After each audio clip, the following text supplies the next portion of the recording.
kita, pemerintah daerah Kabupaten Sulu menegaskan bahwa pelaksanaan ibadah sholat Jumat tetap dilaksanakan di dalam masjid.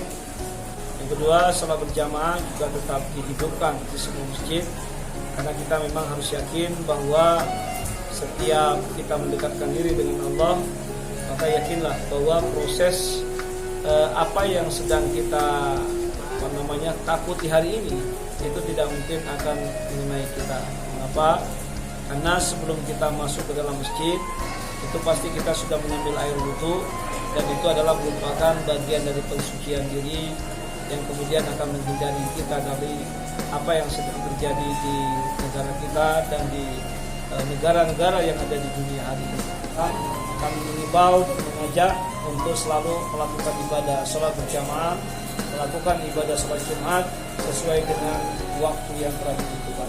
Kami berharap kepada seluruh aparatur pemerintah dari kabupaten, kecamatan sampai ke desa-desa, agar kita bisa mengajak seluruh elemen masyarakat untuk bisa mendekatkan diri kepada Allah melalui ibadah sholat, zikir berjamaah, agar pada setiap waktu Jumat khatib akan selalu memberikan imbauan-imbauan kepada masyarakat terkait dengan pendekatan diri dengan Allah. Maka dari itu kami minta kepada para camat, kemudian kepala desa, untuk bisa berkomunikasi dengan para ustadz kita, agar setiap forum-forum, mimbar-mimbar agama itu sekaligus dijadikan sebagai sarana komunikasi, sarana sosialisasi kepada masyarakat kita.